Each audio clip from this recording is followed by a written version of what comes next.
ಉಡುಪಿಯ ಅಲೆವೂರು, ಕೆಂಪತೂರು ಹಾಗೂ ದುಗ್ಗಲಿಪಾಡವು ಪ್ರದೇಶಗಳ ಅಂಗಡಿಗಳ ಮೇಲೆ ಆಹಾರ ಸುರಕ್ಷತಾಧಿಕಾರಿಗಳು ದಾಳಿ ನಡೆಸಿ ರಾಸಾಯನಿಕ ಬಳಸಿ ಹಣ್ಣುಗಳನ್ನು ಹಣ್ಣಾಗಿಸಲಾಗಿದೆ ಎನ್ನಲಾದ 10,890 ಕೆಜಿ ಬಾಳೆಹಣ್ಣುಗಳನ್ನು ವಶಪಡಿಸಿಕೊಂಡಿದ್ದಾರೆ. ವಶಪಡಿಸಿಕೊಂಡ ಹಣ್ಣುಗಳ ಅಂದಾಜು ಮೌಲ್ಯ 8.71 ಲಕ್ಷ ಬಾಳೆಹಣ್ಣುಗಳನ್ನು ಗೋದಾಮಿನಲ್ಲಿ ಸುರಕ್ಷಿತವಾಗಿ ಇರಿಸಲಾಗಿದೆ.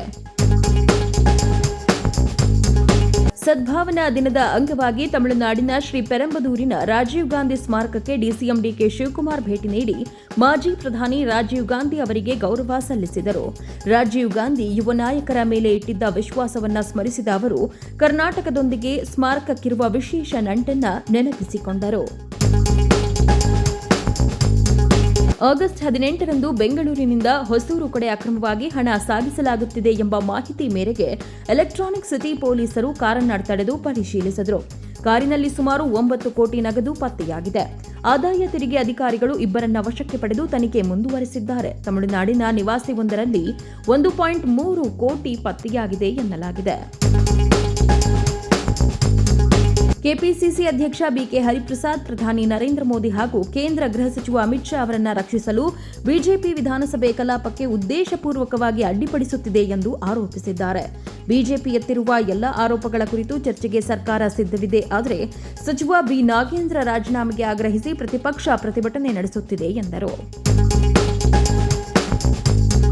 ಕರ್ನಾಟಕದ ಮತದಾರರ ಗುರುತಿನ ಚೀಟಿ ಹೊಂದಿರುವ 11 ವಿದೇಶಿ ಪ್ರಜೆಗಳ ವಿವರಗಳನ್ನು ಎಫ್ಆರ್ಒ ರಾಜ್ಯ ಮುಖ್ಯ ಚುನಾವಣಾಧಿಕಾರಿ ಕಚೇರಿಯಿಂದ ಕೋರಿದೆ. ತಮಿಳುನಾಡಿನಲ್ಲಿ ಪತ್ತೆಯಾದ ಇವರ ಮತದಾರರ ದಾಖಲೆಗಳು ಅಸಲಿಯೋ ನಕಲಿಯೋ ಹಾಗೂ ಮತದಾನ ಮಾಡಿದ್ದಾರೆಯೇ ಎಂಬುದನ್ನು ಪರಿಶೀಲಿಸಲಾಗುತ್ತಿದೆ. ಎಸ್ಐಆರ್ ಪ್ರಕ್ರಿಯೆಯಲ್ಲಿ ಪೌರತ್ವ ದೃಢೀಕರಣಕ್ಕೆ ಅಧಿಕಾರಿಗಳು ಕ್ರಮ ಕೈಗೊಂಡಿದ್ದಾರೆ.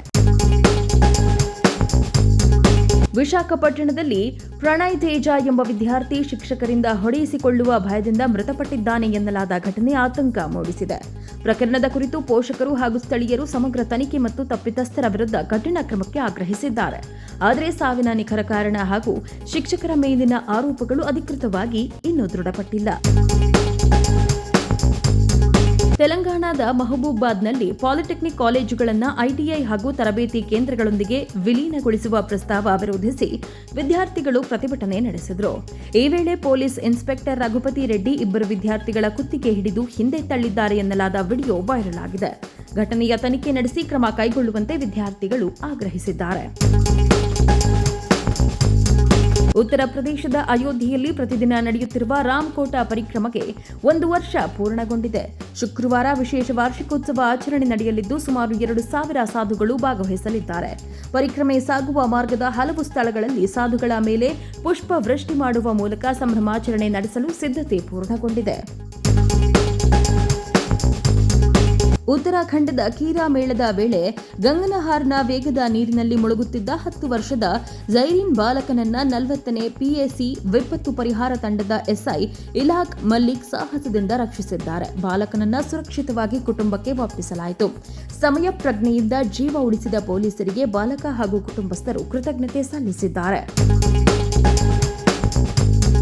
ಬಿಹಾರದ ಪಟೋರಿ ರೈಲು ನಿಲ್ದಾಣದಲ್ಲಿ ರೈಲು 1 ಗಂಟೆಗೂ ಹೆಚ್ಚು ವಿಳಂಬವಾದ ಹಿನ್ನೆಲೆಯಲ್ಲಿ ಪರೀಕ್ಷೆ ತಪ್ಪುವ ಭೀತಿಯಲ್ಲಿದ್ದ ವಿದ್ಯಾರ್ಥಿಗಳು ರೈಲನ್ನ ತಡೆದು ನೆರವು ಕೋರಿದರು. ಡಿಆರ್ಎಂಎಂ ಅಧಿಕಾರಿ ವಿದ್ಯಾರ್ಥಿಗಳಿಗೆ ತಮ್ಮ ರೈಲಿನಲ್ಲಿ ಪ್ರಯಾಣಿಸಲು ಅವಕಾಶ ನೀಡಿ ಸಮಯಕ್ಕೆ ಪರೀಕ್ಷಾ ಕೇಂದ್ರ ತಲುಪುವಂತೆ ಸಹಕರಿಸಿದರು.